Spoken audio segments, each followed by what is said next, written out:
Shalom, saudara-saudara semua. Shalom, shalom semuanya.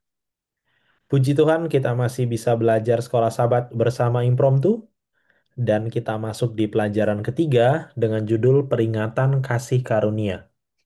Ya, kita masuk ke dalam sebuah peristiwa eh, yang sangat penting, ya, peristiwa yang sangat penting bagi generasi Yosua memasuki tanah Kanaan, yaitu di mana mereka akan menyeberang Sungai Yordan. Ya, dan banyak hal, banyak hikmat yang bisa kita terima dari firman ini, dari pelajaran kali ini, dan eh, kita perlu fokus ya untuk belajar.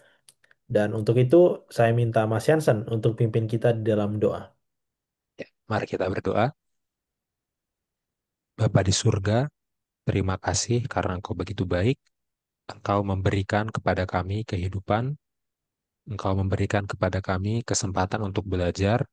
Tuntunlah kami untuk serius, agar kami dapat mengerti ajaran-ajaran yang benar dari kitab Yosua dan dapat menerapkannya dalam kehidupan kami. Kami mohon ampunilah segala dosa dan kesalahan kami. Kami berdoa dalam nama Tuhan Yesus yang telah menebus kami dari dosa. Amin. Amin. Baik, monggo Mas Yansen. Ya, langsung aja kita baca sama-sama Yosua 3 ayat 1. Yosua 3 ayat 1. Yosua bangun pagi-pagi, lalu ia dan semua orang Israel berangkat dari Sitim, dan sampailah mereka ke Sungai Yordan, maka bermalamlah mereka di sana sebelum menyeberang. Yosua bangun pagi-pagi, ya. Jadi kalau kita hubungkan dengan pasal sebelumnya, Yosua pasal 2, ini adalah besok paginya. Jadi setelah mata-mata kembali dari rumah Rahab, besok paginya Yosua dan orang Israel memindahkan perkemahan mereka, ya. Nah, untuk lebih jelasnya, mari kita buka petanya, ya. Tolong Bill dibukakan di Step Bible peta Sungai Yordan. Yap.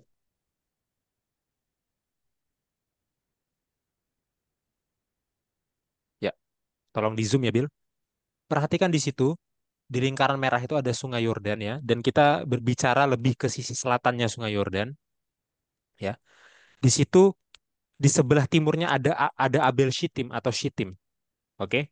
Jadi mereka bergerak dari Shittim bergerak ke barat ke Sungai Yordan ya, yang jaraknya itu kira-kira 10 kilometer ya. Pertanyaannya, kenapa harus pagi-pagi sekali ya? Itu kemungkinan karena dorongan yang ditimbulkan oleh para mata-mata yang baru pulang. Ya. Jadi para mata-mata yang baru pulang ini membawa banyak berita. Wah, orang Yeriko ketakutan, orang Yeriko begini, orang Yeriko begitu. Ayo kita segera bergerak, segera pergi.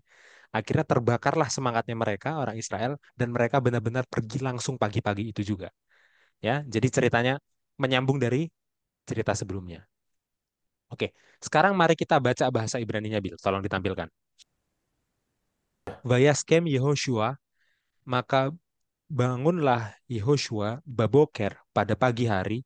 Vayishu, maka berangkatlah mereka. Mehashitim, dari Shitim. Vayavu'u, maka tibalah mereka. Al Hayarden, ya, di Sungai Yordan. Hu, Vekol Bani Israel, dia, maksudnya Yosua, dan semua Bani Israel. Vayalinu, lalu mereka bermalam, Syam di sana. Terem Ya'avuru, sebelum Ya'avur, sebelum mereka avar, sebelum mereka menyeberang. Ya, jadi kata yang diterjemahkan dalam bahasa Indonesia sebagai menyeberang itu bahasa Ibraninya adalah dari kata avar, avar ya. Nah, ini akan menjadi kata kunci dan akan muncul berulang-ulang di seluruh pasal 3 sampai pasal 4 ya. Jadi tolong kata ini diingat ya, dan nanti kalau saudara baca pasal 3 sampai pasal 4 diperhatikan kemunculan berulang-ulang dari kata ini. Ya, seperti itu.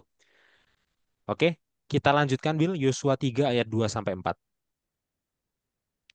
Oke.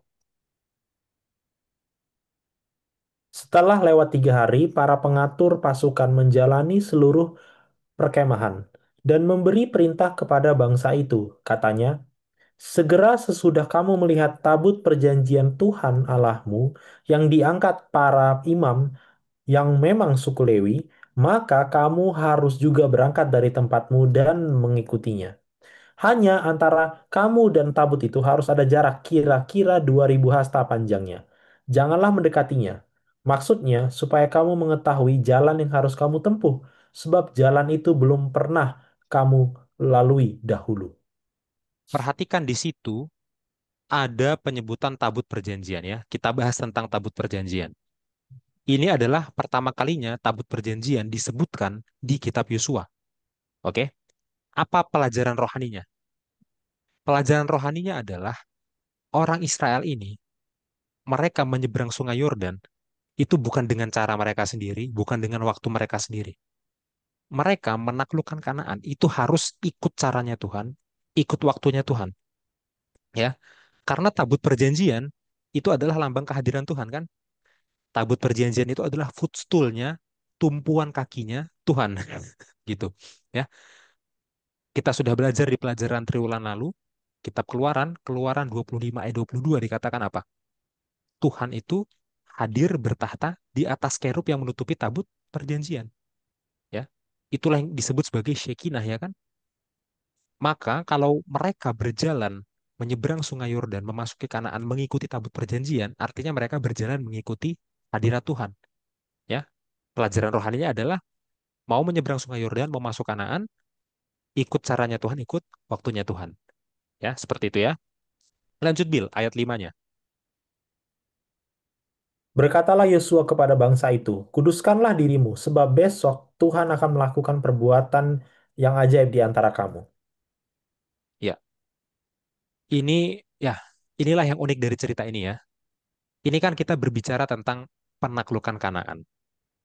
Yang ada dalam pikiran kita ini adalah sebuah peristiwa militer, Hmm. sebuah peristiwa migrasi. Tapi penggambarannya justru bukan penggambaran militer, penggambarannya bukan penggambaran migrasi, tapi penggambarannya justru adalah prosesi keagamaan, ritual keagamaan. Mereka disuruh menguduskan diri, ya. Seperti seorang imam sebelum dia bertugas di bait suci harus menguduskan diri, ritual keagamaan.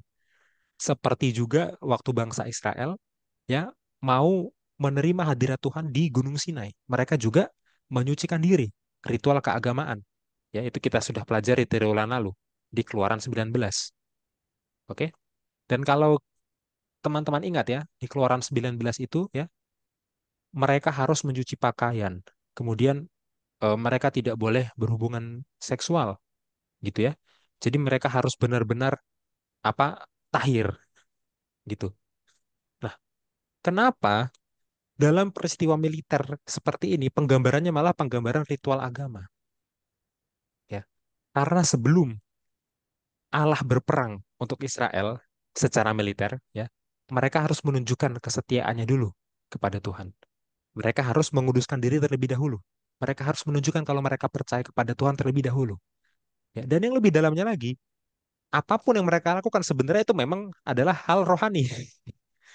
Mau hal militer, mau hal migrasi, itu semuanya rohani. Maka apa yang kita pikir sebagai militer sekalipun, itu dibukanya dengan ritual agama, ritual rohani. Ya, pelajarannya bagi kita, nggak ada satu hal pun dalam kehidupan kita yang bukan rohani, yang bisa terpisah dari hal agama, nggak ada. Ya, sama seperti yang dialami oleh bangsa Israel waktu menyeberang sungai Yordan. Oke, sampai di sini dulu, Bill. Silahkan tanggapannya. Ya sebenarnya itu poin yang unik ya. Kenapa disuruh menguduskan diri gitu, padahal nanti kita lihat selanjutnya tuh bloodbath gitu kan istilahnya. Ya kan Hmm. bloodbath luar biasa lah. Dan banyak orang yang mengkritik tentang penaklukan Kanaan tidak melihat di bagian ini menurut saya ya. Mereka cuma lihat pembunuhannya dan nanti mungkin Yerikonya hancur dan sebagainya macamnya gitu ya. Tapi mereka nggak melihat apa namanya prosesi sebelum itu yaitu di bagian ini. Dan saya rasa apabila orang Israel tidak menurut di bagian sini nggak ada penaklukan Kanaan. Itu sudah jelas kan. Ya, kuduskanlah dirimu artinya mereka harus mempersiapkan diri gitu. Logikanya kan kalau orang mau berperang harusnya berlatih berperang gitu. Iya kan? Ya. Latihan berperang. Tapi coba lihat Tuhannya orang Israel, Tuhannya kita ya. Kegiatannya berperang tapi malah disuruh berdoa dalam tanda kutip gitu. Maksudnya sederhananya, malah disuruh berdoa gitu kan. Seolah-olah bukan mereka yang berperang dan memang pada akhirnya bukan mereka yang berperang Bukan, gitu. bukan mereka. Makanya makanya itu unik ya, ritual keagamaan karena sebenarnya yang berperang itu bukan mereka, mereka cuma jalan aja. Dan identik di sini jalannya itu mengikuti apa, mengikuti tabut yang tadi Mas Yansen udah jelaskan gitu, simbolnya apa itu. Jadi, ya ini penggambaran yang sangat luar biasa menurut saya. Oke, sekarang saya mau mengajak kita mundur lagi ke kitab Keluaran. Ya Hmm. memang itu sudah berulang lalu, tapi tetap berhubungan ya. Jadi kita akan terus sering membaca kitab Keluaran. Mari kita baca Keluaran 3 ayat 20.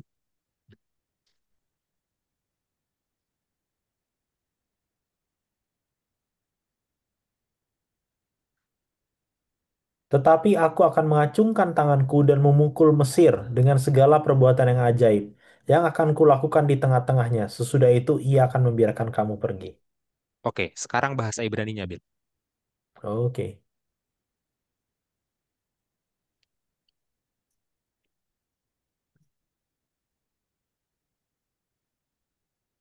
Yap. Ya. Veshalachti et yadi, dan aku akan mengutus, akan mengacungkan tanganku. Ini yang berbicara Tuhan. Jadi Tuhan akan mengacungkan tangannya. Vehiketi, dan aku akan memukul, Tuhan akan memukul et Mitzrayim, Mesir. Behol nifleotai, dan semua niflaotku, ya, dan semua perbuatan-perbuatan ajaibku, Asher EAC, yang akan aku lakukan, Bekirbo, di tengah-tengahnya, ya, Vi akharehen, dan setelahnya, Yeshalah ethem, dia akan mengusir kalian. Maksudnya si Fir'aun ya akan mengusir, akan mengutus orang Israel keluar. Ya. Perhatikan ya, kata yang di dalam bahasa Indonesia diterjemahkan sebagai perbuatan yang ajaib, ya bahasa Ibraninya adalah niflaot. Niflaot ya. Perhatikan akhiran ot di belakang itu berarti dia jamak, berarti dia lebih dari satu, ya. Harusnya diterjemahkannya sebagai perbuatan-perbuatan yang ajaib karena lebih dari satu, gitu ya. Nah, apa sih maksudnya niflaot ini? Niflaut ini adalah perbuatan yang hanya bisa dilakukan oleh Tuhan, ya. Dan itu nggak masuk akalnya manusia, yang sampai membuat siapapun yang menyaksikannya itu terkesima. Nggak mungkin nggak terkesima, ya. Orang yang menyaksikan niflaut itu pasti akan bertanya, kok bisa seperti itu? Gimana cara Tuhan bisa melakukan hal seperti itu? Ya karena Dia Maha Kuasa. Ya, tapi intinya niflaut itu adalah mengherankan, gitu ya. Ada juga yang menerjemahkannya sebagai wonders, beberapa terjemahan bahasa Inggris gitu ya. Dan saya rasa diterjemahkan sebagai apa, amazing things bisa, apa, hal Hmm. yang mengagumkan, diterjemahkan sebagai miracles bisa, mujizat, tapi wonders itu saya rasa terjemahan yang paling saya suka karena sisi kekaguman manusianya itu muncul di kata wonders gitu ya. Ya, ya. Ya. Nah, dalam konteks ini Niflaot itu adalah tulah-tulah yang akan Tuhan kasih ke Mesir. Hmm. Oke? Tulah-tulah yang akan menimpa Mesir itu Niflaot dalam konteks ini, ya. Oke. Kita lanjutkan ke ayat-ayat lain di kitab Keluaran yang menggunakan kata niflaut ini ya, yang mana itu tinggal hanya ada satu lagi ya. Kita buka Keluaran 34 ayat 10 ya. Bahasa Indonesia dulu baru bahasa Ibrani. Oke. Keluaran 34 ayat 10. Ya,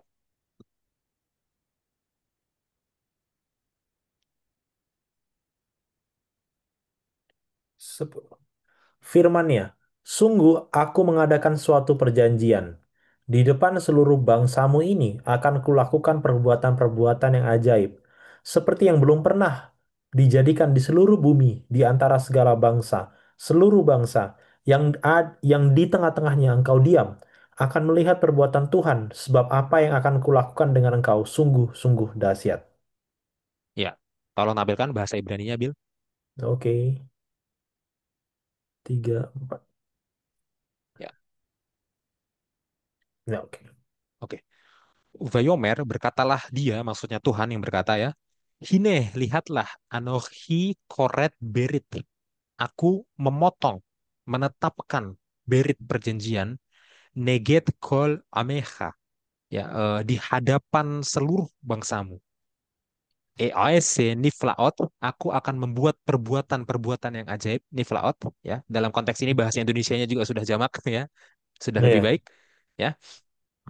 Asher lo nivreu wekol haaretz, yang mana tidak pernah aku lakukan di seluruh bumi, uvechol hagoyim, dan di seluruh bangsa, vera'a kol ha'am, dan apa seluruh bangsa, maksudnya bangsa Israel ya, akan melihat Asher Atabekirbo yang mana kamu tinggal di dalamnya, di tengahnya. Jadi bangsa yang mana Musa tinggal di tengah-tengahnya, bangsa Israel itu akan melihat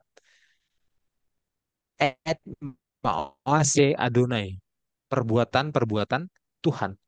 Ki norahu, karena itu adalah sesuatu yang eh, menakutkan ya. Sebenarnya nora artinya menakutkan, ditakuti sebenarnya, tapi bisa juga diartikan luar biasa, bisa juga ya. Maksudnya perbuatan Tuhannya itu luar biasa. Asher ani ose oimecha, ya, yang aku buat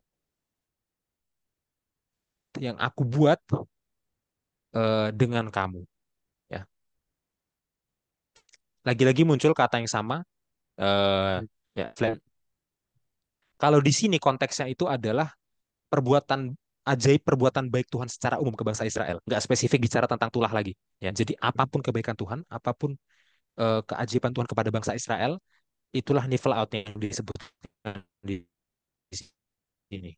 Bayomer Yehoshua, berkatalah Yosua El Ha'am kepada bangsa itu, Hit kadashu, kalian kuduskanlah diri kalian, gitu ya.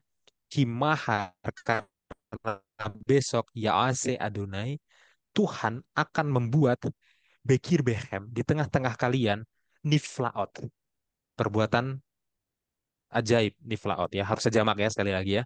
Nah, kalau sebelumnya di kitab Keluaran, di Keluaran 3 niflaot itu berbicara tentang tulah kepada Mesir. Kalau di Keluaran 34 niflaot itu berbicara secara umum tentang apapun kebaikan Tuhan kepada Israel.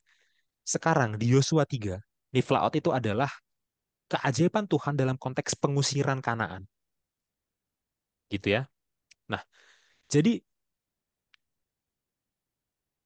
perbuatan Tuhan ajaib maksudnya apa? Tuhan itu selalu maha kuasa, ya. Tapi kemahakuasaan itu bisa muncul dalam konteks yang berbeda-beda, ya. Tapi yang menyamakan itu apa? Yang menyamakan itu adalah semua niflaot itu dirancang untuk menunjukkan kuasa Allah, ya, untuk meninggikan Allah di antara bangsa-bangsa lain, ya, dan untuk meninggikan Allah di atas bangsa Israel itu sendiri, ya. Makanya tadi niflaut itu adalah supaya semua yang menyaksikan, entah bangsa lain, entah bangsa Israel, kagum, wonders. Itulah niflaut, ya. Oke, kita lanjutkan, Bill. Yosua 3, kita langsung lompat ya untuk memotong durasi ke ayat 14 sampai 17.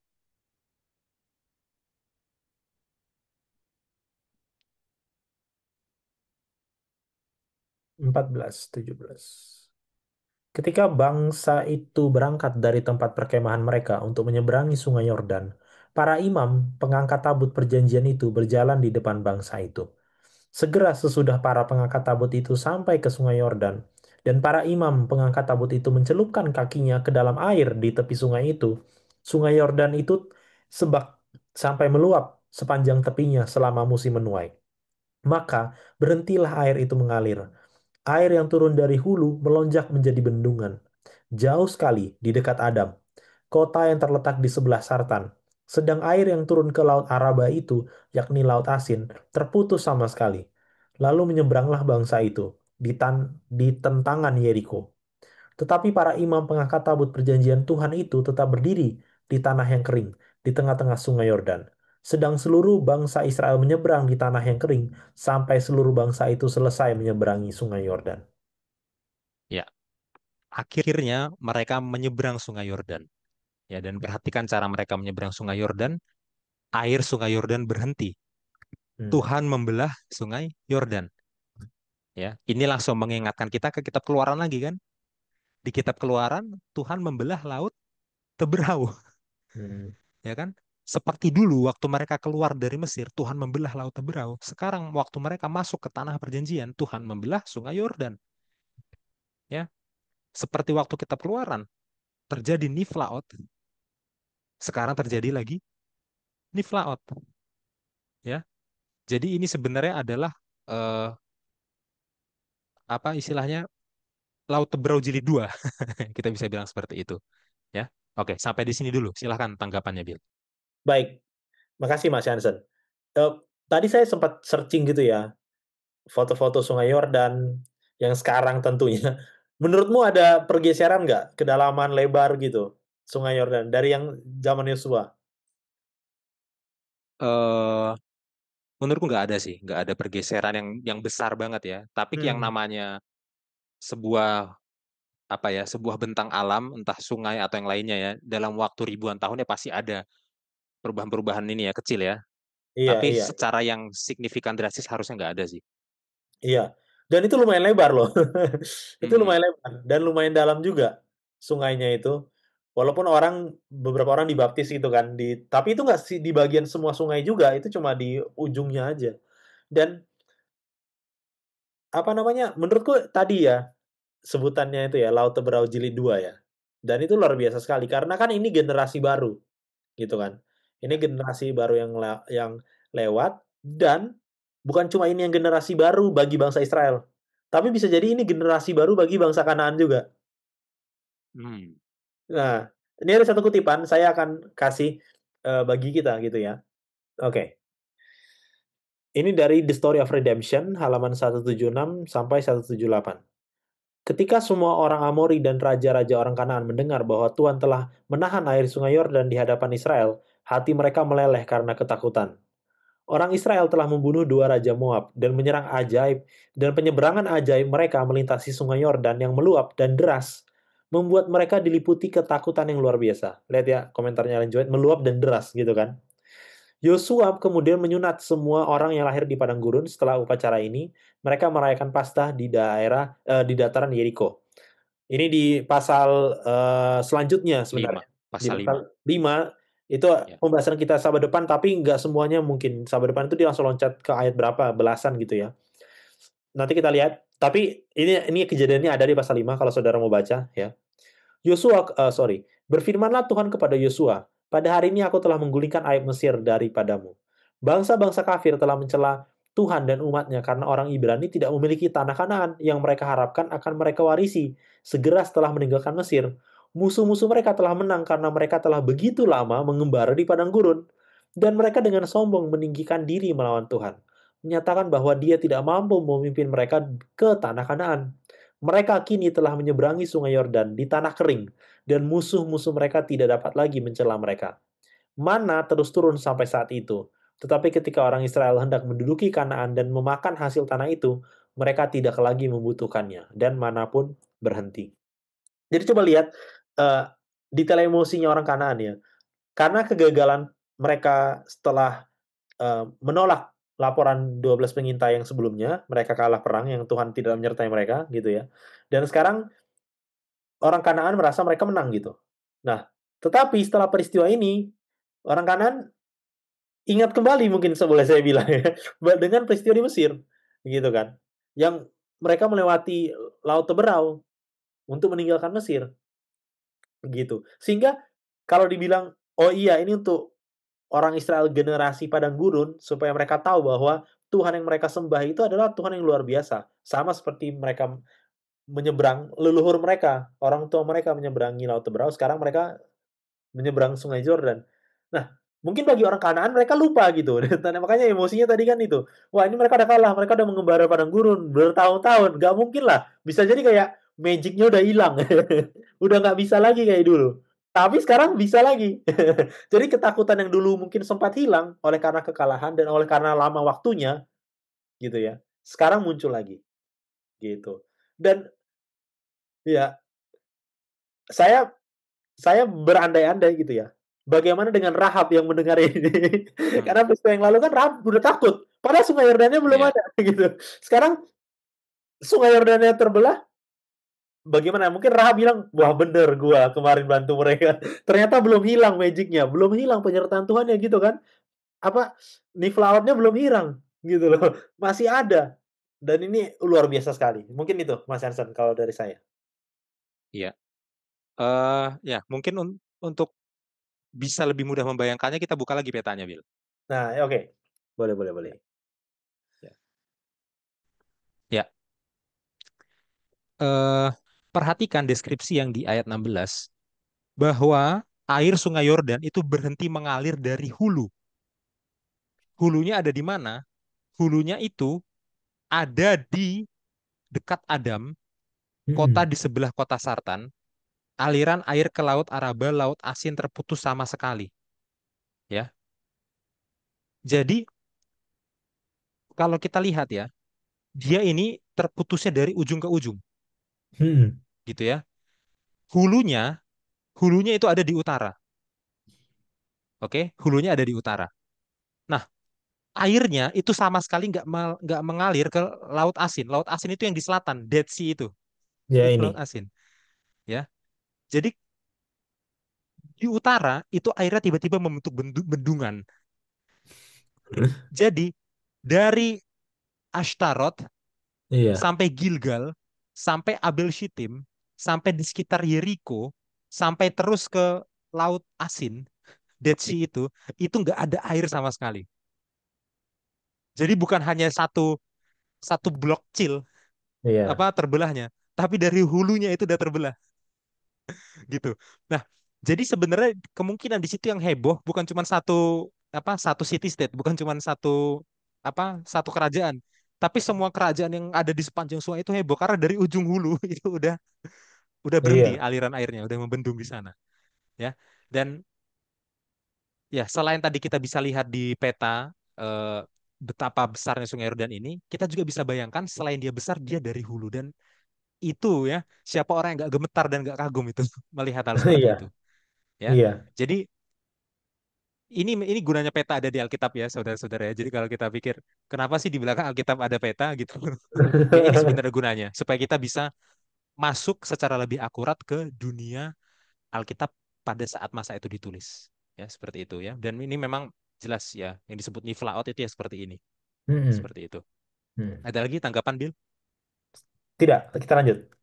Oke, lanjut ya. Kita masuk ke Yosua pasal 4. Kita baca ayat 8 sampai 9, lalu ayat 19 sampai 20.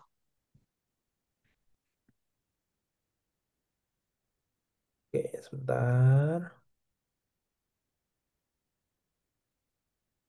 Yosua 4 ayat 8 9 lalu 19 sampai 20. Oke, ayat 8 9. Maka orang Israel itu melakukan seperti yang diperintahkan Yosua. Mereka mengangkat 12 batu dari tengah-tengah sungai Yordan, seperti yang difirmankan Tuhan kepada Yosua. Menurut jumlah suku Israel, semuanya itu dibawa merekalah ke seberang, ke tempat bermalam, dan diletakkan di situ. Pula Yosua menegakkan 12 batu di tengah-tengah sungai Yordan itu, di tempat bekas berjejak kaki para imam pengangkat tabut perjanjian itu. Batu-batu itu masih ada sampai sekarang. Ayat 19 sampai 20. Bangsa itu keluar. Bangsa itu telah keluar dari sungai Yordan pada tanggal 10 bulan pertama, dan mereka berkemah di Gilgal, di batas timur Yeriko. Kedua belas batu yang diambil dari sungai Yordan itu ditegakkan oleh Yosua di Gilgal. Oke, ya. Intinya adalah Yosua pasal 4 itu melanjutkan kisah masuknya Israel ke tanah Kanaan dan fokusnya adalah bagaimana cara mereka memperingati peristiwa ini, Hmm. ya kan? Mereka memperingatinya dengan mendirikan tugu peringatan 12 batu gitu ya. Tugu peringatan inilah yang akan menjadi tanda bagi generasi-generasi selanjutnya untuk mengingatkan bagaimana dulu spektakulernya mereka masuk ke Sungai Yordan, ya, air Sungai Yordan terhenti. Itu tujuannya. Ya. Tapi mungkin yang kita nggak perhatikan adalah mereka membuat dua tanda. Mereka membuat tanda. Yang pertama adalah yang di ayat 9, ya. Di situ Israel mendirikan 12 batu di tengah Sungai Yordan, di tengah Sungai Yordan. Tapi yang di ayat 19 sampai 20 itu di tepi Sungai Yordan, Hmm. ya. Jadi ada satu tanda di tengah Sungai Yordan, ada satu tanda di tepi Sungai Yordan. yang di tengah Sungai Yordan ini nanti akan ditutupi air setelah airnya mengalir lagi. Ya, dan mungkin akan kelihatan sedikit begitu nanti airnya agak surut. Ya. Lalu yang di tepi inilah yang akan jadi tanda yang kelihatan terus-menerus. Ya, yang inilah yang akan terus dilihat oleh generasi-generasi selanjutnya. Ya, dan inilah yang akan menjadi cerita bagaimana ajaibnya, spektakulernya dulu eh, Sungai Yordan terbelah, aliran airnya berhenti, gitu ya. Nah, jadi itu yang harus kita perhatikan ya. Hmm. Bukan ayat 9 ya, bukan ayat 19, ayat 9. Ah, sorry. Iya, ayat 9 yang kedua ayat 19 sampai 20. Iya. Nah, jadi itu yang perlu kita perhatikan ya dan jangan sampai tertukar tanda yang pertama dan tanda yang kedua ya. Ya. Kalau secara rohani ada beberapa pakar yang bilang gini, tanda yang pertama itu untuk mengingatkan bahwa apa yang lalu sudah berlalu, biarlah dia tenggelam ditinggalkan di sungai. Kemudian yang baru ya, hidup baru masuk di tanah perjanjian, itulah yang harus diingat terus-menerus. Kenapa ada dua tanda? Ada yang bilang begitu pelajaran rohaninya, ya. Hmm, hmm. Tapi yang jelas ada dua apa tugu di situ, ya. Meskipun yang satu tugunya tenggelam ya, seperti itu. Oke. Kemudian kita baca Bil, masih di Yosua 4 ayat 6 dan 7, lalu ayat 21 dan 22.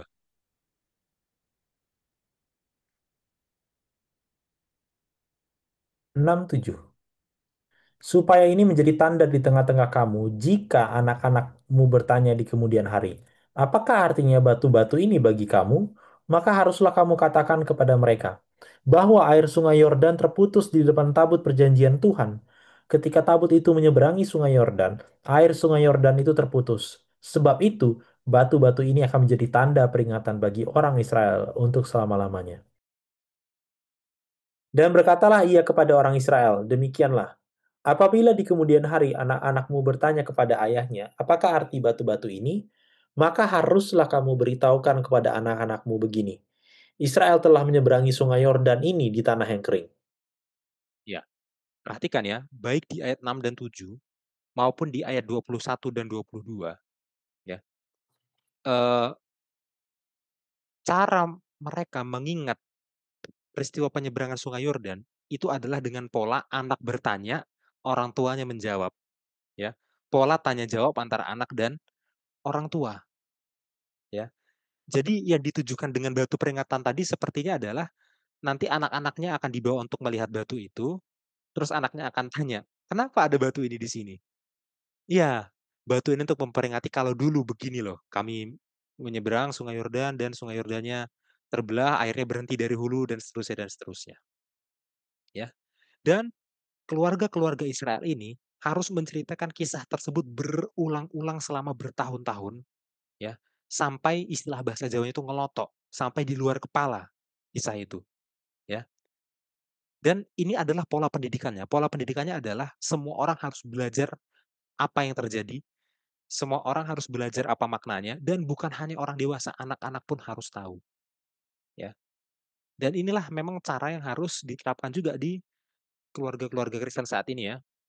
Waktu kita menceritakan tentang sejarah suci, sejarah yang tertulis di Alkitab, ya, itu tolong apa ya istilahnya ya, dorong supaya anak-anak ini bertanya, supaya muncul rasa penasarannya, ya, dan supaya dia bisa menggali detail-detailnya. Dengan begitu orang tua bisa kasih respon jawaban-jawaban sehingga apa ya, anak ini akan bertambah pengetahuannya dan rasa penasarannya. Dan itu diulangi lagi meskipun berbicara tentang teks yang sama. Ya, karena nanti kan seiring bertambahnya usia kan level pemahaman dia akan meningkat, ya kan? Cara dia bertanya dan cara dia memahami kan beda. Contoh kita bicara aja tentang Yosua 4. Waktu dia usia 5 tahun, oke, ajak baca Yosua 4, biarkan dia bertanya, kita jelaskan sesuai kapasitas anak umur 5 tahun. Terus apakah dengan begitu kita bilang, oh dia sudah paham karena di usia 5 tahun dia sudah pernah belajar? Enggak, pemahaman dia di usia 5 tahun itu, ya pemahaman 5 tahun, belum advance. Nanti mungkin di usia 10 tahun atau mungkin usia 12 atau 13 diulangi lagi. Yang pertama barangkali dia lupa. Yang kedua, kalaupun dia ingat, pemahamannya harus ditambah tentang teks yang sama. Baca lagi, biarkan dia bertanya hal-hal baru, memahami hal-hal baru dari teks yang sama. Nanti setelah dia dewasa, usia 17, 18, 20 tahun, 30 tahun, dan seterusnya, ya diulang-ulang juga terus-menerus. Karena barangkali lupa, ya sekali lagi, kalau lupa ingat lagi, dan kalaupun memang ingat tetap bertambah lagi. Ya. Dan apalagi setelah dewasa, cara mempelajari Alkitab itu harusnya mempelajari Alkitab sebagai orang dewasa. Gitu ya, Hmm. pelajari konteksnya, latar belakang budayanya, latar belakang geografinya, kalau bisa bahasa Ibraninya, implikasi teologinya apa, ya kan? Waktu kecil belum seperti itu, usia 5 tahun. Waktu 12 tahun ya mungkin sudah lebih, tapi belum seperti itu. Waktu dewasa harus lebih lagi. Jadi sistem belajar dari yang lebih tua ke lebih muda dengan tanya jawab dan diulang-ulang terus-menerus seiring bertambahnya usia, itu yang paling penting. Gitu ya. Itu cara yang lebih penting. Oke. Dan bicara mengenai mengingat ya, ya kita ini juga sebagai manusia secara umum kita punya masalah dalam mengingat ya. Kita cenderung Hmm. untuk lupa. Ya, mungkin ada saudara yang bilang, enggak kok saya orangnya ingatannya kuat, ya nggak apa-apa juga saudara mau bilang gitu ya. Ya. Tapi coba kalau kita benar-benar mau jujur ke diri kita sendiri ya, pasti ada hal yang kita lupa tentang apapun itu. Ada aja yang kita lupa dalam hidup Hmm. ya. Kenapa? Zaman sekarang kita itu terlalu banyak dibombardir sama informasi dan fakta-fakta singkat ya, yang apa bit size gitu ya. Kalau dia tulisan, tulisannya cuma berupa caption sekian kalimat. Kalau dia videonya cuma berdurasi beberapa belas detik sampai beberapa menit aja. Hmm. Dan itu dibombardir ya banyak sekali dalam sehari ya sampai kita menerima terlalu banyak informasi dan kita akhirnya tidak bisa lagi mengingat hal-hal yang penting ya.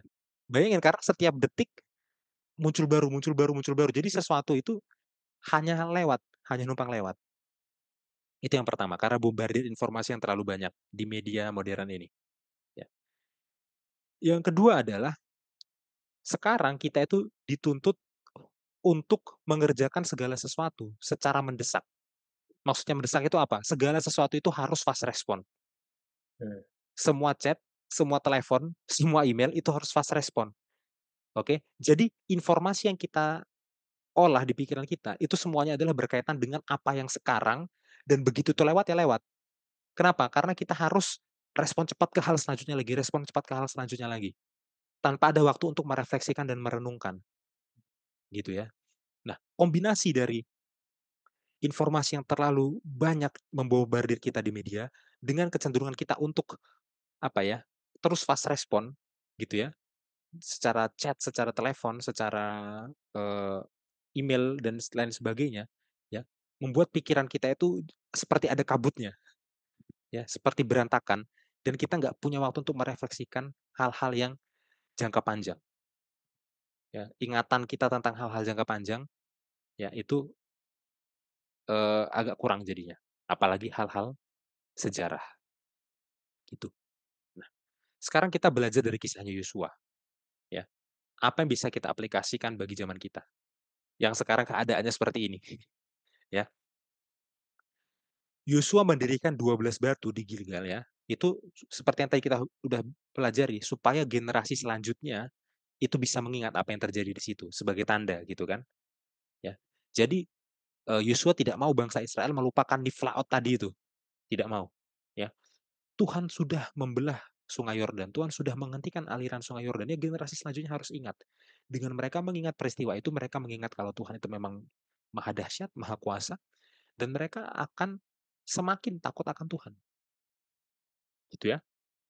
Nah, sekarang bagi kita, di tengah banyaknya informasi yang membombardir kita, di tengah uh, kecenderungan kita supaya fast respon dan terus apa ya berpindah dari satu komunikasi ke satu komunikasi yang lainnya, apa yang memang benar-benar harus kita ingat bagi kita sekarang, ya.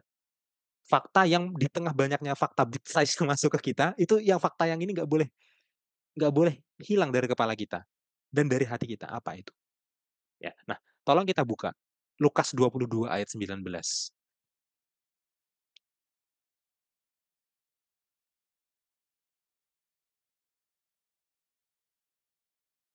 Lukas 22.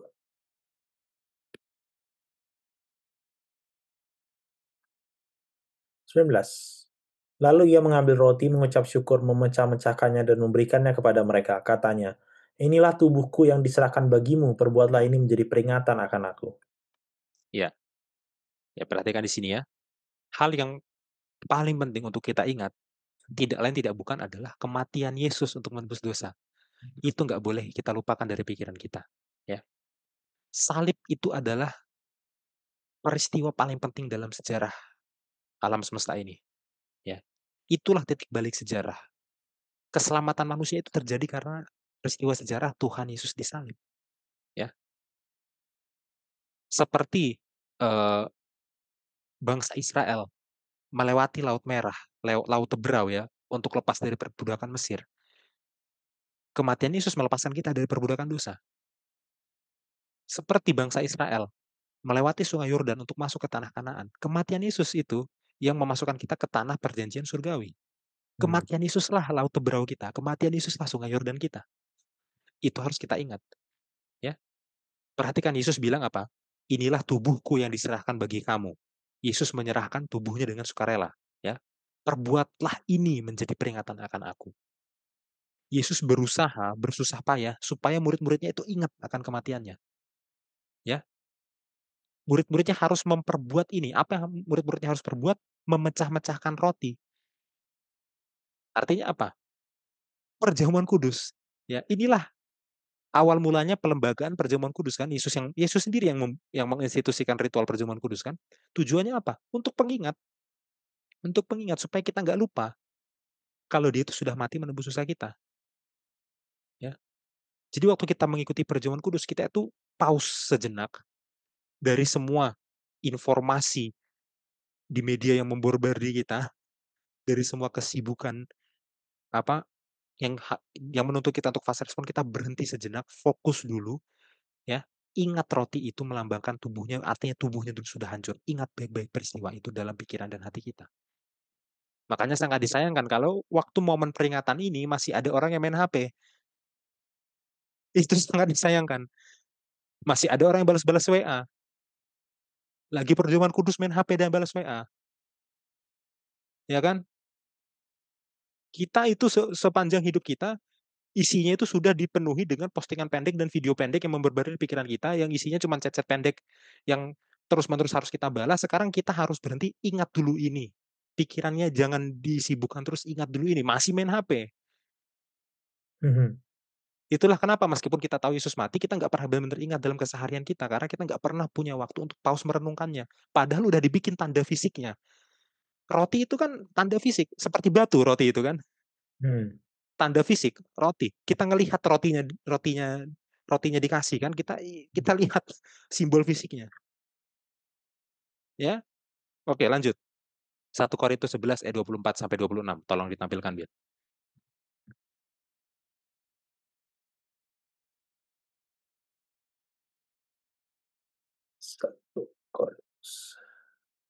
11 ayat, sorry berapa tadi? Ayat 24 sampai 26. 24 sampai 26.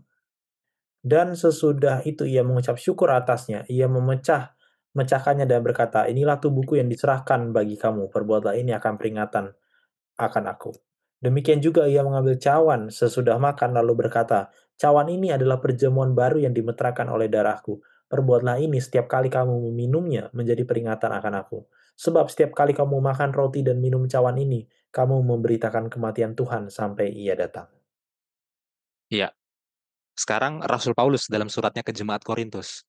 Rasul Paulus mengutip kata-kata Yesus di Lukas tadi, ya kan? Hmm. Ya. Dan bahkan Paulus sekarang memperluasnya. Ya, kalau tadi yang di Lukas itu hanya bicara tentang rotinya, sekarang Paulus menambahkan di ayat 25 ditambahkan anggurnya, cawannya. Jadi roti melambangkan tubuh, anggur melambangkan darah, ya. Kita semua sudah tahu itu, ya. Perjamuan kudus ya, itu adalah cara supaya kita mengingat niflaot Tuhan, ya. Dan ini adalah sesuatu yang bahkan lebih besar lagi daripada terbelahnya Laut Teberau atau terbelahnya Sungai Yordan. Ini bicara tentang Dia yang maha tinggi, merendahkan diri menjadi manusia, bukan hanya menjadi manusia, tapi manusia yang hamba, bukan hanya manusia yang hamba, tapi bahkan sampai mati. Saudara bayangkan itu, yang maha tinggi jadi maha rendah. Ini niflau terbesar yang pernah ada dalam sepanjang sejarah. Hmm. Ya, harus kita lakukan. Ya, bagaimana Yesus itu rela mati ya untuk memenuhi rencana penebusan Allah yang penuh misteri itu. Ya, supaya kita bisa dibebaskan dari perbudakan dosa. Ya, ini pentingnya eh, perjamuan kudus sebagai peringatan akan niflaot Tuhan. Ya. Nah, tapi selain perjamuan kudus, ada satu hal lagi yang memang kita harus ingat.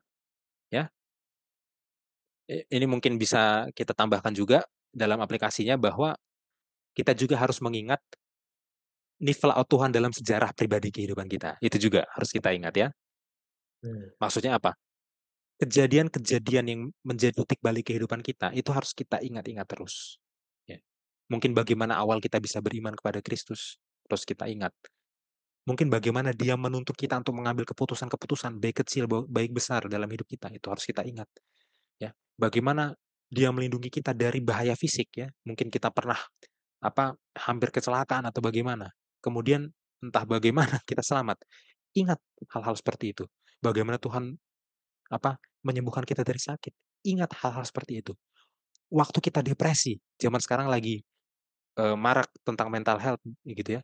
Tapi bagaimana kita bisa eh, overcome, bisa menang dari depresi secara mental. Itu ingat juga bahwa Tuhan yang menuntun kita. Ya, ya memang sih memang kisah kita ini memang tidak sebombastis yang ada di Alkitab gitu ya. Tidak Hmm.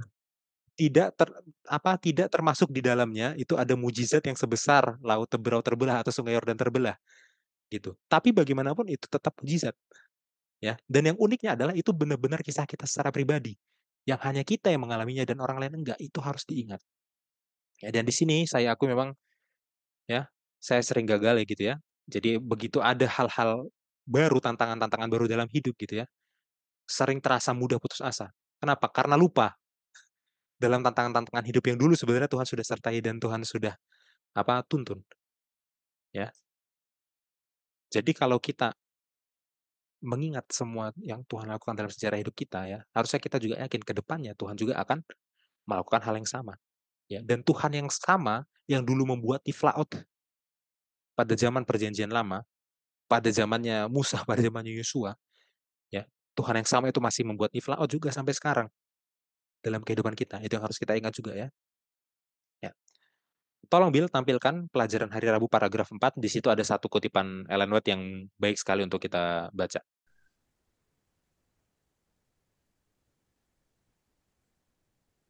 Ellen White dengan jelas memahami bahwa bila kita tidak terus-menerus berada dalam terang perbuatan pernyataan Allah di masa lalu, kita pasti akan kehilangan motivasi untuk melaksanakan misi kita di masa depan. Tidak ada yang perlu kita takutkan di masa depan kecuali kita lupa bagaimana Tuhan telah memimpin kita serta pengajarannya di dalam sejarah masa lalu kita. Ellen G. White Life Sketches halaman 196.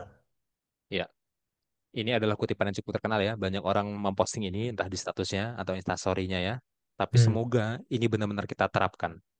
Benar-benar ingat penyertaan Tuhan dalam masa lalu umat Hmm. Tuhan. Masa lalu umat Tuhan yang ada di Alkitab. Ingat terus. Dan dalam masa lalu kita secara pribadi, ingat terus. Ya, maka kita akan selalu yakin tentang penyertaan dia di masa depan ya. Ya, seperti itu. Silahkan Bill tanggapannya. Iya, saya rasa ya memang ini kutipan yang terbaik ya yang bisa kita berikan untuk peristiwa ini dan untuk apa namanya pelajaran kali ini.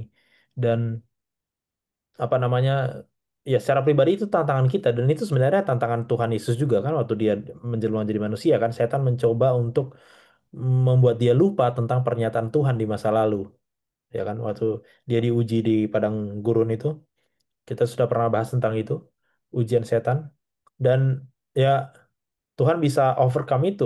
Yesus ya dalam kehinaannya bisa dalam tanda kutip bisa overcome itu gitu. Bagaimana dengan kita sekarang? Ya kita harusnya bisa dan kita sudah bisa karena itu di masa lalu.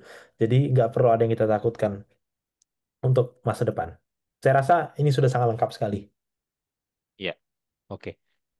Nabil, sekarang bagaimana cara kita memahami kondisi gereja sekarang ya? Hmm. Eh, kenapa banyak orang yang seakan-akan lupa dengan imannya sendiri? Lalu banyak orang yang meninggalkan imannya, keluar dari gereja, ya. Kira-kira sebenarnya apa sih yang terjadi fenomena apa yang terjadi dalam gereja kita sehingga banyak orang yang meninggalkan imannya? Iya.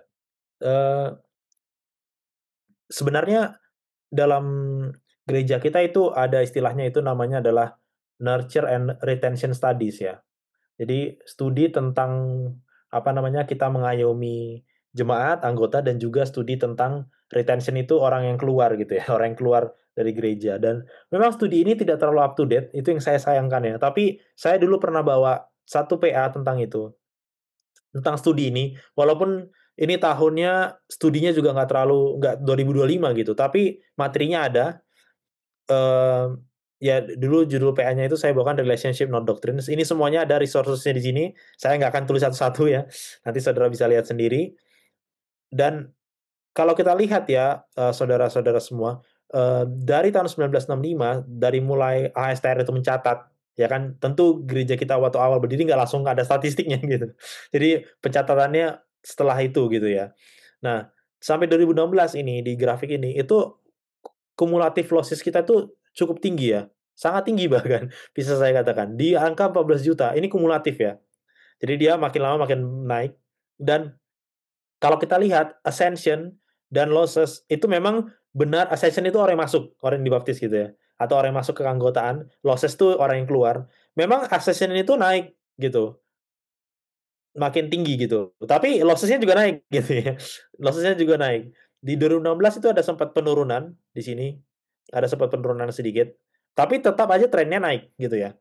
Nah, ini pasti saudara pernah lihat lah kalau seminar atau ini sering sekali ya. Jadi kalau kita rata-ratakan dari antara 10 orang, itu 4 orang tuh left the church, gitu. Selama studi 1965 sampai 2015 ya ini. Dan itu sekitar 40%, dan itu sangat tinggi loh, 40%. Loss 40% loh. Itu sangat tinggi sekali. Hmm. Nah, sekarang pertanyaannya kenapa? Gitu ya. Sebelum kita menjawab kenapanya, ini demografi singkat ya. Itu lebih banyak yang meninggalkan itu wanita, 59%. Ya. Dan ya itu kebanyakan ada alasannya karena pernikahan gitu ya. Ada karena pernikahan. Tetapi kalau kita lihat dari kategori usia, itu memang sangat didominasi oleh orang muda. Jadi makanya tadi Mas Jansen bilang, kenapa orang muda? Nah, kenapa pertanyaannya orang muda gitu? Atau misalnya, ya karena memang itu targetnya. Itu targetnya yang keluar gereja 62%. Itu tinggi sekali loh. 62% ya. Nah, selanjutnya ini kita akan melihat satu studi, ini studi tentang 10 tahun ya, 10 tahun studi. Jadi tapi ini memang agak tua, makanya tadi saya bilang kita kurang studi tentang retention atau mungkin saya aja yang kurang dapat datanya gitu ya, bisa jadi salah saya. Tapi dari yang saya lihat di website resmi kita ASTR, dan yang tempat-tempat lainnya bisa saya cari, ini ada studi di North American Division. Jadi studinya ini seperti ini. Kuesioner diberikan ke 1.500 orang di usia 15 sampai 16 tahun. Lalu di 10 tahun kemudian, lalu setiap tahunnya mereka kirim kuesioner lagi yang sama terus terus terus terus dan di 10 tahun dalam rentang dari mereka umur 15 sampai 26 itu, mereka dapat kuesioner yang sama terus, orang yang sama selama 10 tahun sampai di akhir 10 tahunnya mereka dapat lagi. Jadi awalnya usia 15, sekarang usia 25 lah kira-kira gitu ya, 25 26 gitu ya. Jadi ini studinya selama 10 tahun dan orangnya sama. Memang orangnya sama itu maksudnya sampelnya sama. Jadi bisa jadi ada orang yang udah nggak kasih, ada orang yang udah meninggal gitu ya. Tapi maksudnya sampelnya masih sama gitu ya. Nah, uniknya kalau teman-teman lihat ini panjang tapi saya akan simpulkan beberapa pointer ya yang bagus di sini. Yang pertama itu Mungkin bisa adalah di zoom, Bill, ya. di zoom supaya fontnya lebih kelihatan. Oke. Nah, yang pertama itu dari pekerjaan mereka juga, karena ini penting ya. Orang meninggalkan gereja itu karena apa gitu ya? Apakah orang kurang edukasi atau tidak? Nah, kalau kita lihat di sini, hampir 28% itu high college atau university dan hampir semua itu udah kerja, ya, work at job gitu. Dan kalau kita lihat di sini, eee, finish high school tuh hampir 99% virtually finish high school, jadi hampir semua tamat SMA lah. Jadi respondennya ini dari umur 15 sampai umur 25, nggak ada yang flunk high school lah. Flunk itu maksudnya nggak lulus SMA gitu ya. Jadi ini orang educated. Nah, selanjutnya, ya ini yang unik nih ya, relationship dengan church dibilang, eee Are you at present a member of Adventist Church? Jadi pada saat 10 tahun akhir ya ditanya, kamu ini sekarang member atau tidak? 15% bilang enggak member. Tapi ini subjektif karena definisi member itu juga subjektif bagi mereka pada saat itu. Nah, lalu uniknya, have you ever drop out of the church or stop attending? Yes, 52%.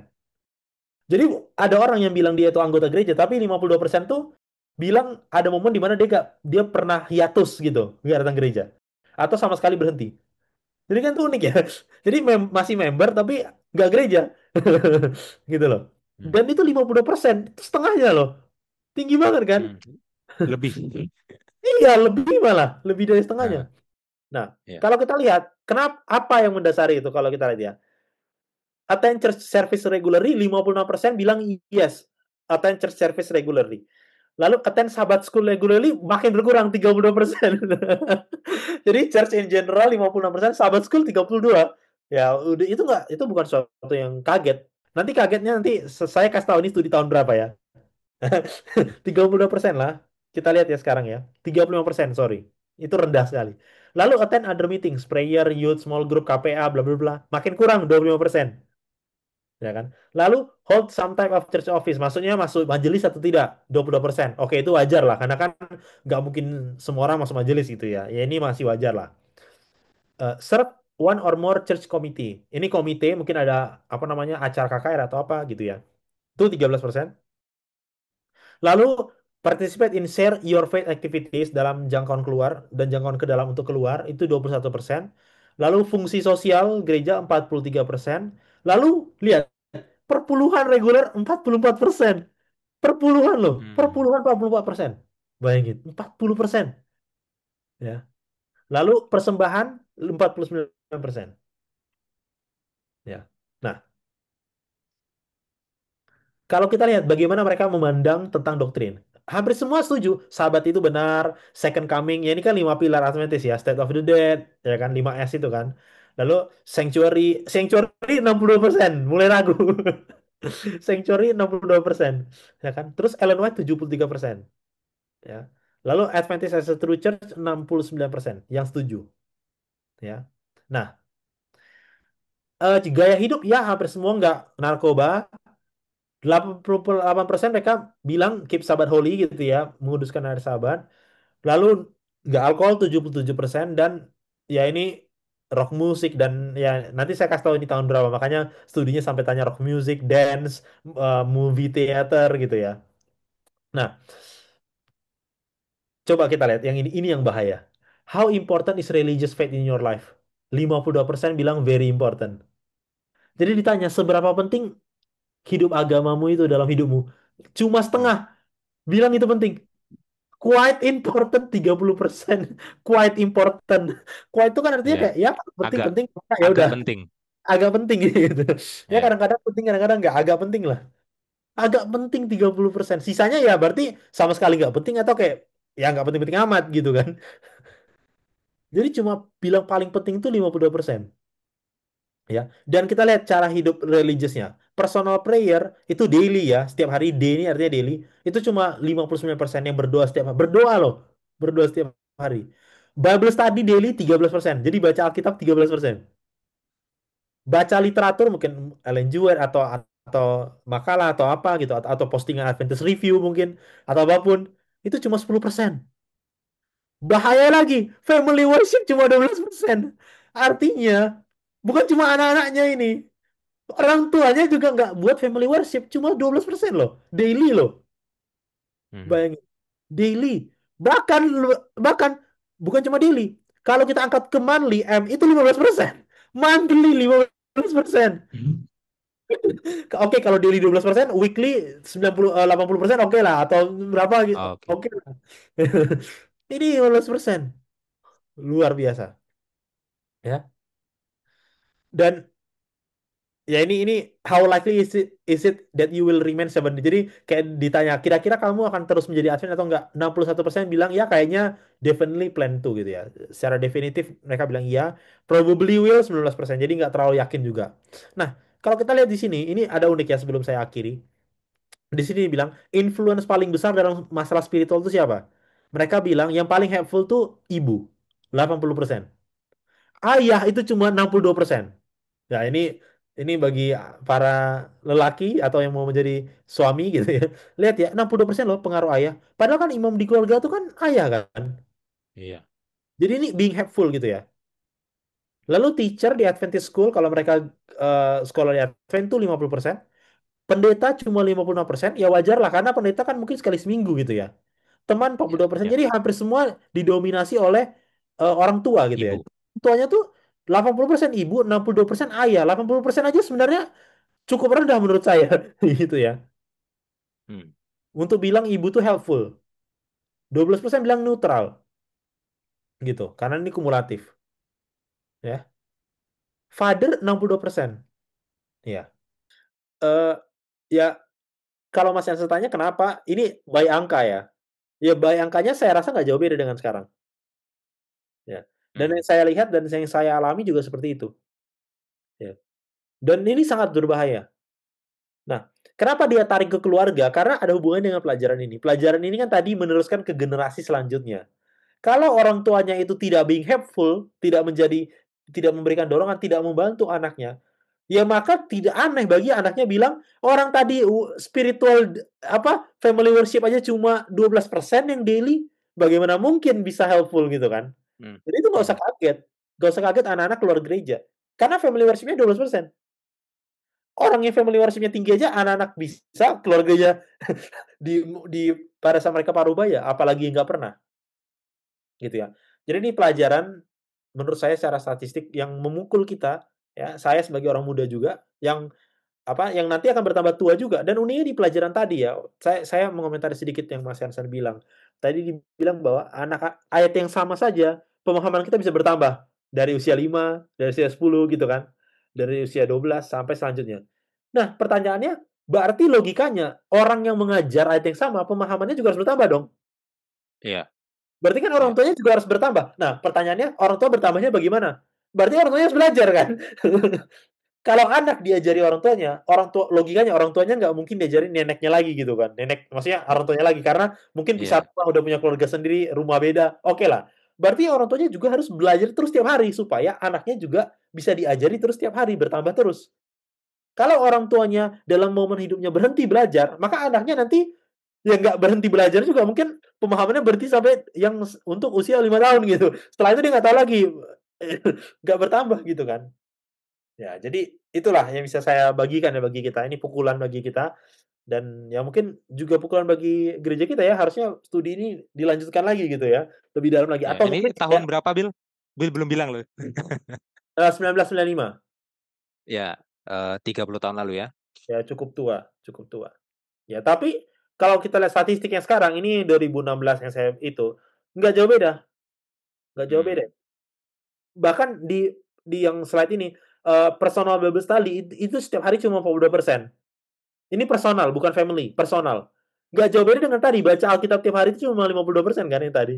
Jadi sebenarnya Iya. nggak jauh beda. Dan lihat ya, orang yang masih anggota dan orang yang keluar, bedanya cuma tipis. Jadi kayak orang yang mantan anggota, Alkitabnya 32%, orang yang anggota 42%. Harusnya anggota itu kan 80%. Jadi wajar orang yang keluar gereja karena 32%.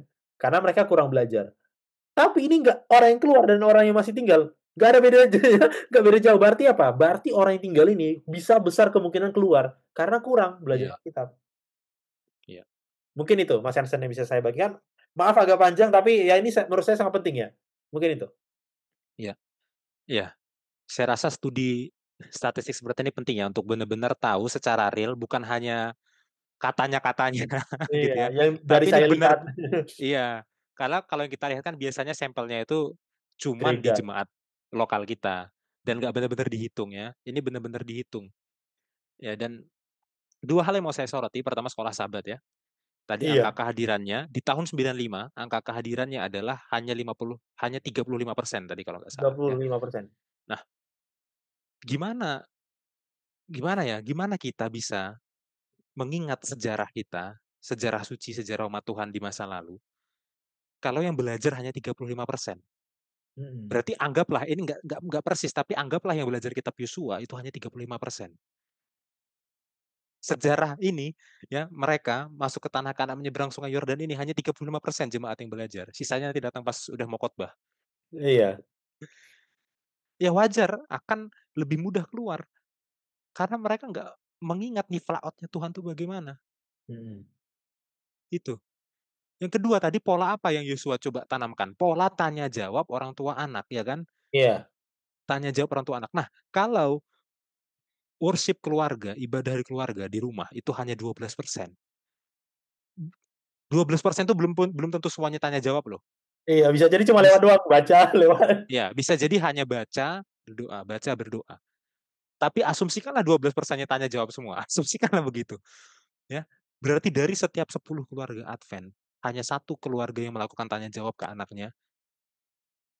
Nggak ngeri saudara dengarnya itu? Iya, ngeri banget. Ngeri. Ya, itulah kenapa sekarang, ya ini tanpa statistik lagi-lagi ya, mohon maaf ya. Beda dengan yang tampilkan Bill, saya ngomong tanpa statistik ya. Saya ngomong cuma dari apa yang saya alami di sekitar saya. Itu mulai muncul banyak fenomena pemuda Advent dan dewasa muda itu yang mulai nggak ke gereja. Mm. Itu mulai muncul banyak fenomenanya, gitu ya. Karena dia nggak merasa terhubung dengan apa umat Tuhan di Alkitab, dengan Tuhannya di Alkitab, dengan sejarah sejarah Tuhan di Alkitab dan dengan sejarah keselamatan itu sendiri dengan Tuhan yang udah mati menebus dosanya dan nggak merasa terhubung dengan pertolongan Tuhan di masa lalu. Jadi akhirnya muncul banyak fenomena orang muda yang nggak gereja lagi sekarang, gitu ya. Jadi ya harusnya ini membuat kita semua miris ya. Dan pesan dari Yosua 4 ini ya, untuk mengingat itu penting sekali. Ingat terus, ingat terus, ingat sejarah dalam Alkitab, ingat sejarah dalam kehidupan kita. Baca lagi terus, ceritakan lagi, lakukan tanya jawab terus menerus. Coba untuk praktekkan terus menerus, ya supaya kita terus apa istilahnya bisa teguh dalam identitas kita ya. Mm. Itu belum membahas isu-isu praktikal yang lain yang orang yang nggak percaya lain jiwa dan lain sebagainya Iya, belum masuk iya, ke iya, sana. ada banyak. Tapi masalah praktek untuk yang sesuai dengan Yosua 4 ini, praktek untuk mengingat masa lalu, perjalanan umat Tuhan di masa lalu, perjalanan kita di masa lalu itu kelihatan sekali menurut statistik. Statistik tadi nggak terjadi, ya, Mm. dan kelihatan dalam hasil orang yang keluarnya. Mm. Ya. Benar nggak kira-kira interpretasinya terhadap data tadi kayak gitu, Bil? Bisa saya Iya, interpretasikan kurang lebih gitu? seperti itu. Dan memang di kesimpulannya juga seperti itu. Cuman Bisa. saya tampilkan ya agak panjang. Nanti aku share linknya seperti biasa di dalam folder itu supaya teman-teman bisa lihat sama yang materi PA yang punya saya. Karena itu terpisah ya. Ini kan langsung rangkuman Ya, aja. Mungkin itu. ya. Atau bagi teman-teman yang punya statistik terbaru tahun 2025 kayak Nah, gimana? Dan apalagi lebih bagus kalau statisnya bukan bukan Amerika Utara tapi Indonesia.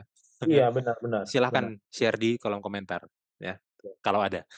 Kalau ada. Gitu. Tapi kalau nggak ada nggak apa-apa juga. Oke. Terakhir Bir sebagai penutup ya. Ya, Hmm. kita buka satu Mazmur, Mazmur 66 ayat 6.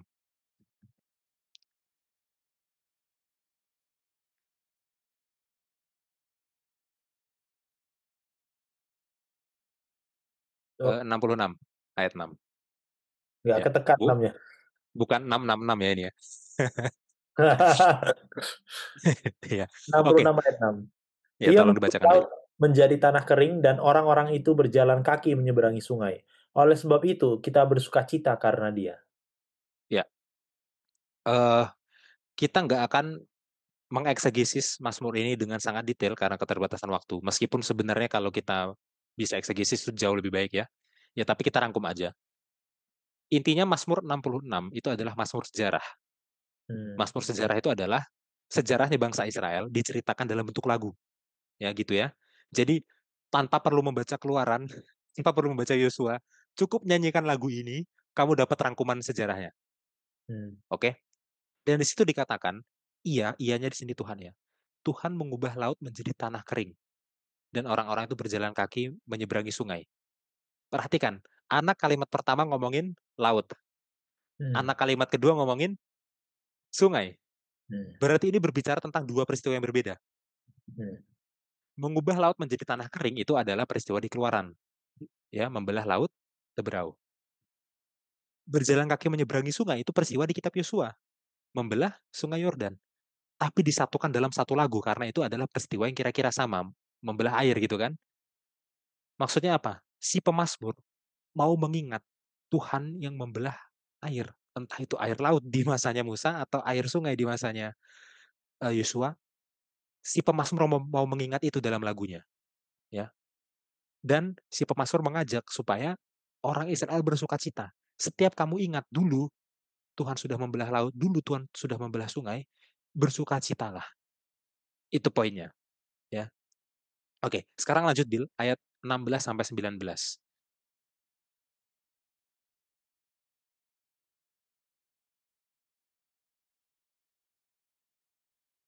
Ayat 16 sampai 19. 16 sampai 19. Marilah dengarlah, hai kamu sekalian yang takut akan Allah. Aku hendak menceritakan apa yang dilakukannya terhadap diriku. Kepadanya aku telah berseru dengan mulutku. Kini dengan lidahku aku menyanyikan pujian. Seandainya ada niat jahat dalam hatiku, tentulah Tuhan tidak mau mendengar. Sesungguhnya Allah telah mendengar, Ia telah memperhatikan doa yang kuucapkan.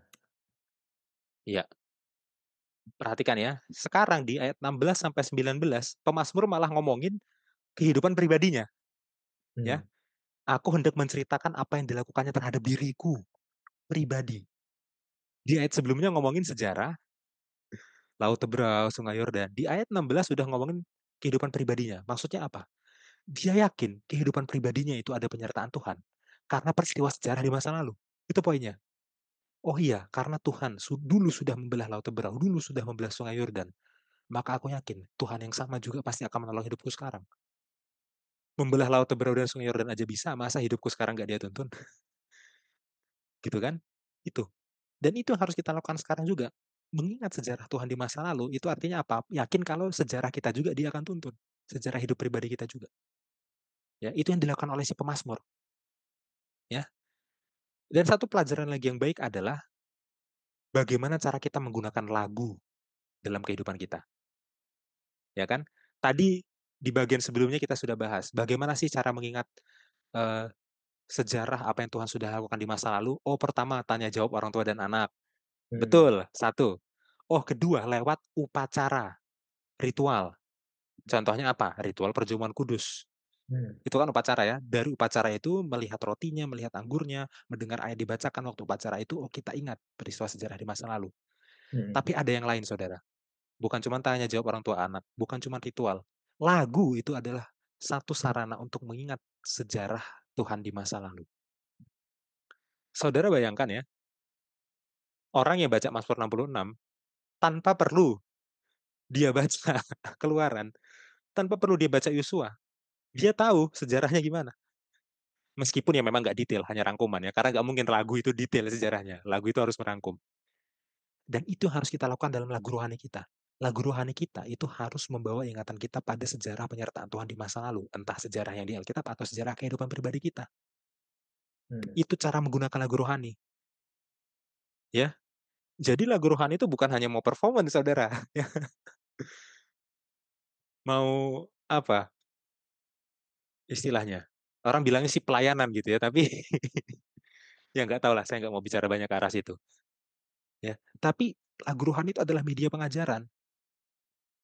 Gitu. Nah, sekarang bayangkan ada orang bisa bermusik di gereja, bernyanyi di gereja, tapi dia sendiri bukan orang yang mendalami sejarah Alkitab. Itu gimana? Itu gimana itu? Ya, dianya sendiri nggak mau belajar Alkitab, dianya sendiri nggak mau, ya contohnya yang Yosua ini dia nggak ikut sekolah Sabat gitu ya, tapi dia yang mimpin choir. Padahal harusnya lagunya itu untuk mengingat penyertaan Tuhan di masa lalu. Waktu belajar penyertaan Tuhan dia nggak mau, waktu itu choir, wow, paling ini dia, paling vokal. Ya, jadi bagi para pemusik gereja ya, belajarlah Alkitab saudara ya, belajarlah Alkitab. Jangan cuman mau main musik, main piano, nyanyi, ya. Pemusik itu harus belajar Alkitab. Lagumu itu lagu untuk menceritakan Alkitab, ya. Dan bagi semua jemaat ya lebih sering-sering lah bernyanyi untuk mengingat sejarah Tuhan. Ya, itu. Silahkan Bil, tanggapannya. Iya. Dan eh ya bagi saudara yang tersinggung, jangan tersinggung ya saudara karena Mas Jansen itu pemusik gereja. Jadi it's not coming from someone from the outside itu maksud saya. Jadi bukan datang ini kritik atau tanggapan bukan datang dari seseorang yang duduk lalu kayak dasar kamu bukan kayak gitu ya. Karena Mas Hansen itu juga pemusik itu sedikit. Tapi maksudnya ya itu benar ya, itu benar. Dan ya inilah Mazmur luar biasa sekali mengingatkan kita dan saya rasa ya, adalah momen di dalam kehidupan kita, kalau misalnya lagu rohani ini kita langsung ingat, "Oh peristiwa ini, saya dulu sering nyanyi lagu ini." Harusnya gitu ya, harusnya ada satu lagu yang identik dengan satu peristiwa tertentu, sehingga waktu kita sering nyanyikan kita ingat gitu. Kalau nggak ada, berarti saudara kurang nyanyi lagu rohani aja. Itu jadi masalah Oh, gitu. Kalau nggak ada saudara nyanyi tanpa mendalami artinya, iya iya iya. atau itu? Saya bisa sebutkan ya beberapa lagu rohani yang kalau itu dinyanyikan saya langsung ingat, "Wah dulu momen ini saya suka nyanyi lagu ini," atau ini. Ya, saya harap kita semua punya pengalaman demikian ya. Mungkin itu Mas Jansen dari saya. Iya. Ya, mungkin bagi saudara yang mau silahkan tulis di kolom komentar, lagu Sion apa yang mengingatkan ke peristiwa Sungai Yordan? Ada loh, ada loh. Cukup sering dinyanyikan ya. Ya, Iya, dan bagi yang memimpin lagu, bagi yang lagu pujian, bagi yang main piano, waktu mainkan lagu itu apa ingat Yosua 3 dan Yosua 4? mmm, Itu coba terefleksikan itu. Meski ombak Sungai Yordan hmm, sangat deras dan keruh. Saudara ingat gak Yosua 3 dan Yosua 4 waktu mainin lagu itu? Atau saudara emang mau main aja tanpa pikirannya ke Alkitab? hmm, Ya mau gimana, itu refleksikan aja ya. Gitu ya. Supaya yang di statistik tadi itu nggak terjadi lagi. Gitu ya. iya, ya benar. Ya, itu. Gimana Bil, ada lagi? Sudah cukup sudah cukup. Ya, oke. Kita rangkum ya. Oke Ya.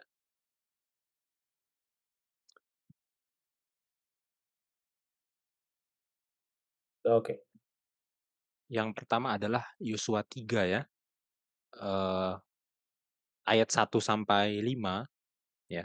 Di situ bangsa Israel akhirnya berpindah ya dari Shittim ke eh, ya ke dekat Sungai Yordan itu sebelum menyeberang gitu ya.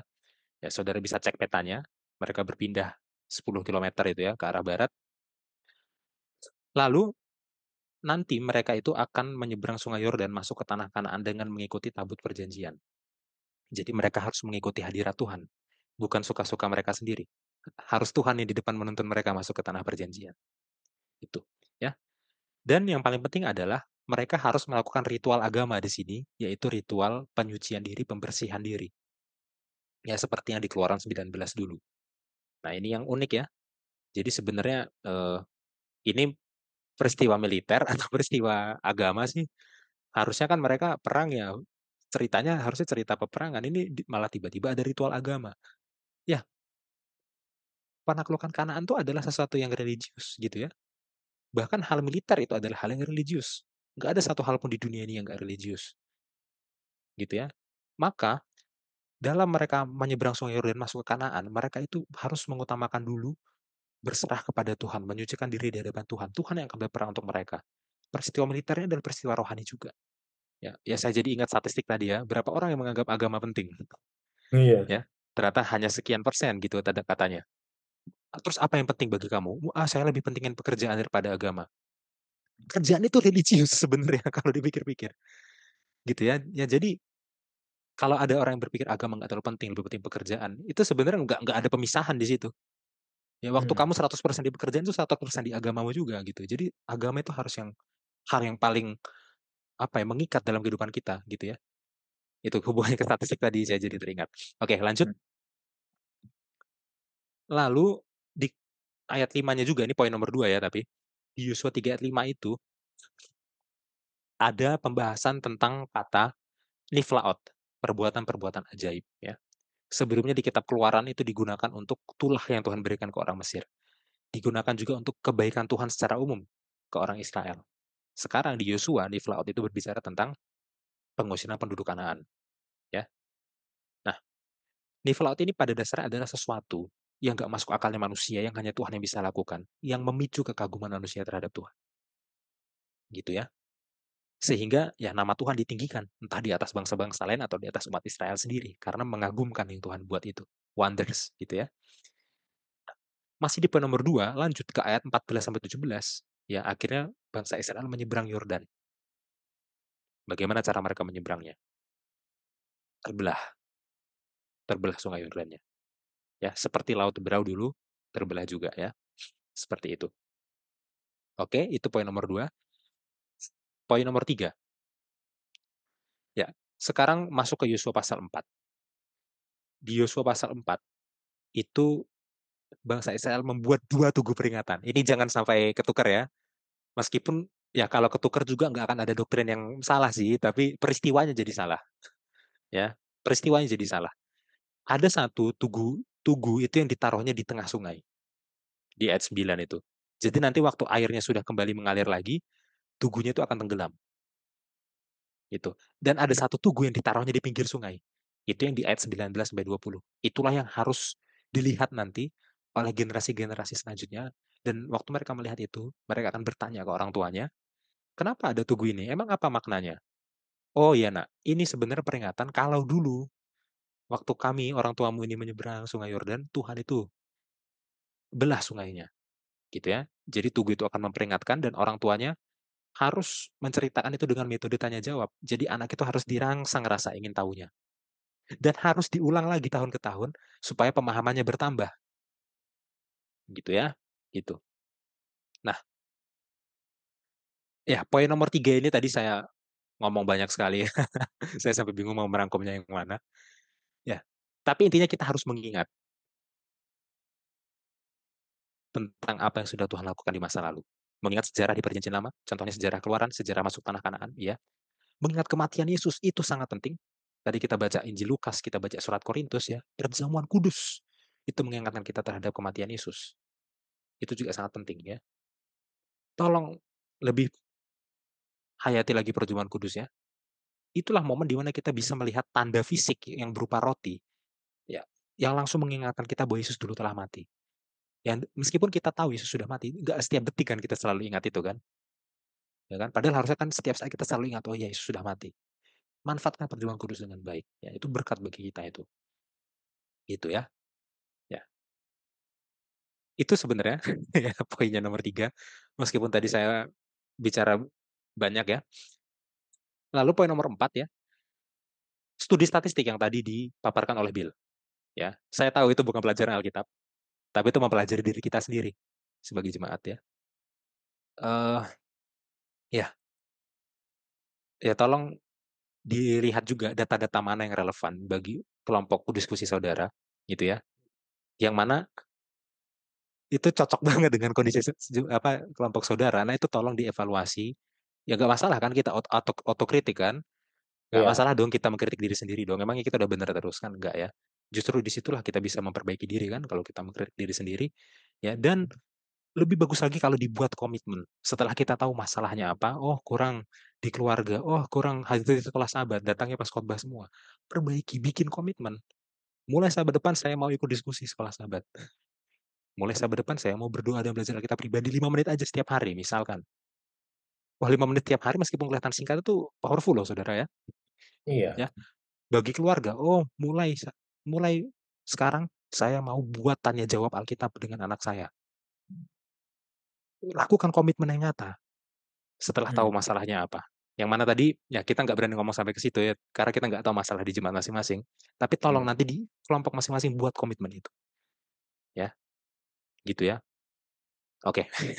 Lalu nomor 5, Mazmur 66 ayat 6 dan ayat 16 sampai 19 ya, bahwa mengingat sejarah masa lalu itu juga menghubungkannya ke kehidupan kita sekarang. Dan mengingat itu bisa juga melalui lagu.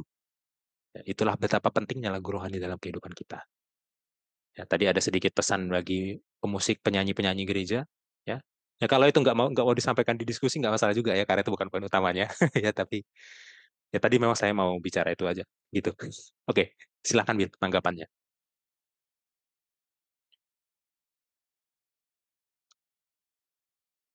Iya. Terima kasih Mas Hansen. Saya rasa pelajaran ini sangat bagus ya. Sebenarnya bahan bacaannya itu nggak banyak, ya kan? Karena ayatnya itu singkat. Walaupun Iya, ada banyak, cuma dua pasal. cuma 2 pasal ya. Dan nggak semua juga yang tadi kita ambil gitu ya. Dan Saudara bisa baca dan pasalnya pun cuma 20-an, cuma 20 berapa ayat gitu ya, nggak terlalu Mm. banyak. Jadi saudara bisa baca sendiri, tapi implikasi studi yang kayak tadi statistik dan juga relevansi dengan sekarang, menurut saya ini sangat praktikal pelajaran yang kali ini. Ya sangat praktis, kita bisa langsung lihat, apa namanya, apa yang di diri kita kurang gitu ya, apa yang di keluarga kita kurang, gitu. Dan saya mau kasih satu ya sebelum kita tutup. Eee, kita tidak boleh terlalu banyak menyalahkan ya. Maksudnya gini, jangan nanti saudara paparkan studi ini, baik itu guru, diskusi, atau misalnya saudara nonton video ini lalu saudara lihat, lalu saudara bilang, "Tuh kan memang ibu saya itu kurang, Hmm. tuh kan Ya, memang ya. keluarga saya itu kurang." Nah, enggak, kalau kita saling nyalahin gitu, memang benar autokritik ya, tapi saya mengerti ada momen di mana, kita nggak bisa mengubah orang lain, itu. Saya paham itu, dan saya mau kita statistik ini atau studi ini tidak dibuat untuk kita menyalahkan orang lain. Tapi untuk kita paling tidak menyalahkan diri sendiri. Maksudnya, apa yang bisa saya buat untuk memperbaiki ini? Paling nggak personal. Nah, tadi ada Bible study ya. Jadi mulai dari situ. Jangan nanti buat alasan memang ini orang tua saya jarang mengajak saya renungan pagi. Jangan. Ya, saudara boleh boleh minta orang tua Anda untuk mengajak, tapi kan ya mungkin mungkin ada power play di sana gitu. Mungkin saudara nggak bisa mengajak semuanya gitu, karena ada kasus tertentu atau apa gitu ya. Tapi yang bisa saudara ubah adalah kebiasaan saudara setiap hari, gitu ya. Jadi, saya rasa itu bagus untuk kita, paling tidak autokritik bagi diri sendiri itu lebih penting ya. Ya saya harap dengan semua orang apa namanya, mampu introspeksi diri ya, maka semuanya secara kolektif akan lebih baik gitu kan. Saya rasa itu sih, Mas Hansen. Tambahan sedikit lah sebelum kita tutup. Iya, ya memang harus diakui ya situasi setiap orang tuh beda-beda juga ya. Benar. Tapi dari situasi kita masing-masing, dari titik itulah kita coba perbaiki. Ya nggak harus Ya. langsung drastis, tapi pelan-pelan, pelan-pelan ya kita perbaiki. Hmm. Oke, kita tutup, Bill. Ya oke, baik, saudara sekalian Ya, sampai di sini pelajaran kita. Ini pelajaran yang sangat baik dan semoga kita bisa ingat pelajaran ini karena itu literally pelajaran yang supaya kita ingat ya. Dan untuk menutup, mari ya. kita berdoa, saya akan pimpin kita dalam doa. Bapa kami di sorga, terima kasih atas berkat-Mu. Melalui pelajaran ini Tuhan, Engkau meminta kami untuk mengingat niflaot yang Engkau telah hadirkan di masa lalu.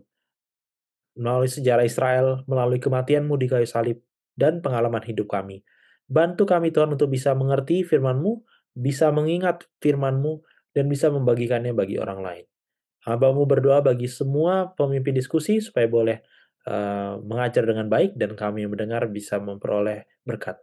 Terima kasih Tuhan, ampuni kami akan segala dosa kami, di dalam nama Tuhan Yesus kami berdoa. Amin. Amin, amin. Baik, terima kasih saudara-saudara semua. Shalom. Shalom, shalom.